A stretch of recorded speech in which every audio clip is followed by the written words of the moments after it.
सुबह का नाश्ता हो या शाम की छोटी छोटी भूख, ब्रेड हर जगह फिट हो जाती है। आज हम एक ऐसी ही रेसिपी बना रहे हैं जिसे कहते हैं वेजिटेरियन फ्रेंच टोस्ट।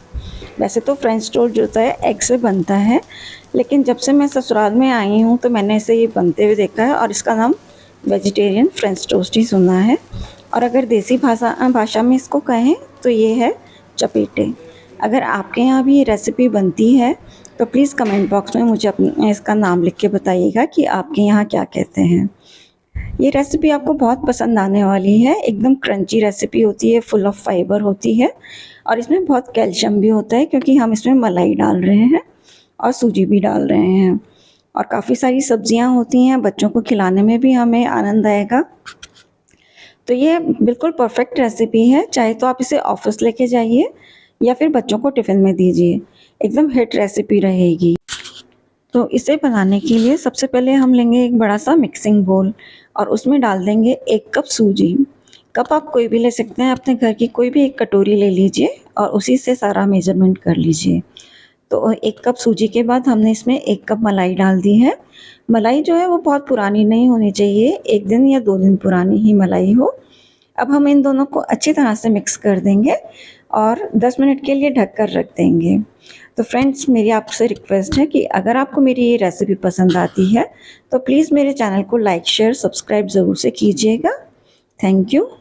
तो अब हम इसे 10 मिनट के लिए ढक के रख देते हैं और तब तक हम अपनी सब्जियां काट लेते हैं।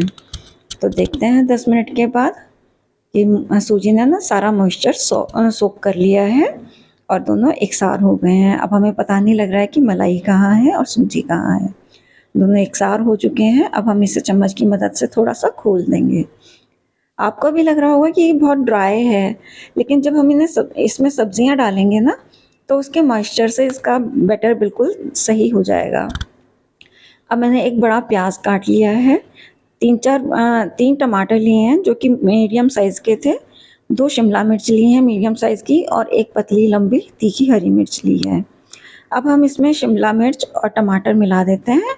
इस समय आप अपनी चॉइस की कोई भी सब्ज़ी इसमें डाल सकते हैं, जैसे फ्रेंच बीन है, गाजर है, मटर, कॉर्न, जो भी आप डालना चाहें। मेरे पास अभी यही अवेलेबल थी तो मैंने यही चीज़ें डाली हैं।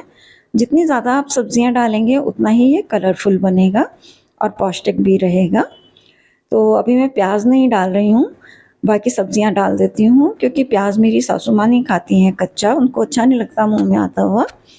तो हम इन सब चीज़ों को मिक्स कर लेंगे, अच्छी तरह से मिक्स करेंगे फ्रेंड्स। तो क्या होगा कि अब सब्जियां जब मॉइस्चर छोड़ेंगी ना तो वो मॉइस्चर सूजी सोक कर लेगी। तो देखिए अब अच्छी तरह से ये मिक्स हो चुका है। अब इसमें कुछ मसाले डालते हैं। सबसे पहले हम डालते हैं इसमें नमक। नमक 1.5 चम्मच के करीब मैं डाल रही हूँ, जो अपने घर में खाने वाली चम्मच होती है ना वही। और 1 चम्मच काली मिर्च डाल रही हूँ। आप चाहें तो इसमें चिली फ्लेक्स भी डाल सकते हैं और चाहें तो आप इसमें लाल मिर्च भी डाल सकते हैं, स्वाद में कोई फ़र्क नहीं आएगा। मगर हमारे यहाँ इसी तरह से बनते हैं, इसी तरह से बनते हुए मैंने देखा है, इस वजह से मैंने काली मिर्च ही डाली है। अब देखिए ये पूरा बैटर बन गया है तो मैं अपनी सासू माँ के लिए निकाल लेती हूँ कुछ बैटर। अब बाकी बचे में हम प्याज डाल देते हैं। प्याज डालने से ना बहुत अच्छा क्रंच आता है नाश्ते के अंदर। तो अब हमने प्याज डाला है तो थोड़ा मसाला और डालना होगा, नहीं तो फीका फीका सा लगेगा। तो आधा चम्मच मैंने इसमें नमक डाल दिया है और आधी चम्मच ही मैंने काली मिर्च डाल दी है। अब इन सब चीज़ों को बहुत अच्छे से हम मिक्स कर लेंगे।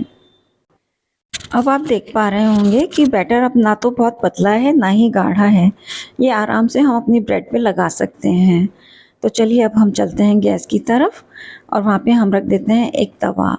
हम इसे नॉन स्टिक तवे पे बना रहे हैं, आप चाहें तो लोहे के तवे पे भी बना सकते हैं, मगर लोहे के तवे पे पहले पहले ना चिपकता है तो सुबह इतना समय नहीं होता कि हम इनमें टाइम लगाएं, इसलिए मैंने नॉन स्टिक तवा ही रख दिया है। अब हम एक पूरा बड़ा चम्मच भर के बैटर का लेंगे और ब्रेड पे रख देंगे और स्पून के जो पीछे वाली साइड होती है ना उससे प्रेस करते हुए पूरी ब्रेड के ऊपर फैला देंगे। याद रखिएगा फ्रेंड कि पूरी अच्छी से ना मसाला पूरा फैला देना है, ब्रेड के हर कोने पे मसाला लगा हुआ हो, तभी किसी चीज़ को खाने का मज़ा आता है जब उसमें हम अच्छे से बैटर लगाएं। तो देखिए इस तरीके से पूरा हमने ब्रेड को एक को तैयार कर दिया है और इसी तरीके से हम सारी ब्रेड्स को तैयार कर लेंगे। तो फ्रेंड्स आप बनाइएगा ज़रूर इस नाश्ते को, आपको मज़ा आ जाएगा खा के और आप ना हफ्ते में 2 या 3 दिन ऐसा ब्रेकफास्ट बनाएंगे, क्योंकि ये ना इससे हमारा पेट भी भरा रहता है काफ़ी समय तक, क्योंकि बहुत सारी सब्जियां होती हैं, मलाई होती है ना, तो पेट लंबे समय तक फुल रहता है, बार बार खाने की इच्छा भी नहीं होती है और गर्मियों में तो विशेष रूप से ज़रूरत नहीं पड़ती है जल्दी से कुछ खाने की।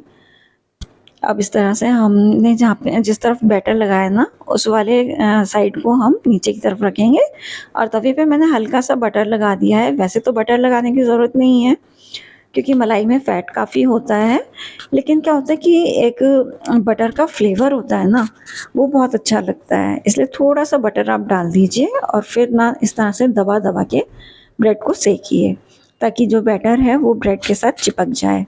और ब्रेड के ऊपर वाली साइड पे भी हम थोड़ा थोड़ा सा मक्खन लगा देंगे, बहुत ज़्यादा मक्खन लगाने की ज़रूरत नहीं होती है। तो इस तरीके से हम 2 मिनट के लिए ऐसे ही पकने देंगे। अब हम इन्हें पलट लेंगे, देखिए कितने अच्छे से सिक गए हैं ना। इसी तरीके से हम चारों ब्रेड को पलट लेंगे और इस तरफ से भी हम 2 मिनट के लिए सिकने देंगे। इसे हमें मीडियम फ्लेम पे ही पकाना है, ज़्यादा तेज़ करेंगे तो जल्दी ब्रेड सिक जाएगी और अंदर से मसाला पक नहीं पाएगा, इसलिए इस चीज़ का आप ध्यान रखिएगा। अब हम 2 मिनट के लिए पकाएंगे इसको और फिर से पलट देंगे।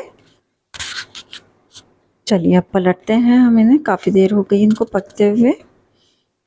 तो देखिए अब पीछे से हमारी ब्रेड एकदम क्रिस्प हो चुकी है और एक अच्छी सी ना भीनी भीनी सी खुशबू आती है बटर की, जैसे नमकीन सी खुशबू होती है ना, फैट में नमक होता है तो फिर खुशबू आती है। तो पूरी किचन में सब्जियों की और मलाई की, सब चीज़ों की सिकनेस और ब्रेड की, तो ये सब चीज़ें मिलकर सिक रही हैं ना, तो बड़ी अच्छी सी खुशबू आ रही है। तो लीजिए हमारे तैयार हो गए हैं French toast, vegetarian French toast. तो अब हम इन्हें सर्व कर लेते हैं। तो एक बार फिर से मैं आपसे कह रही हूँ फ्रेंड्स, अगर आपको ये रेसिपी मेरी पसंद आती है तो प्लीज़ लाइक शेयर सब्सक्राइब ज़रूर से कीजिएगा और आप ज़रूर से इस रेसिपी को अपने घर में बना के देखिएगा और बताइएगा कि ये रेसिपी आपको कैसी लगी। इसी तरह से बढ़िया बढ़िया खाना बनाइए, खाइए, खिलाइए और ढेर सारी तारीफ़ पाइए। तो मिलते हैं फिर अगले वीडियो में, तब तक के लिए नमस्कार। एंड तक वीडियो आपने देखा उसके लिए बहुत बहुत धन्यवाद।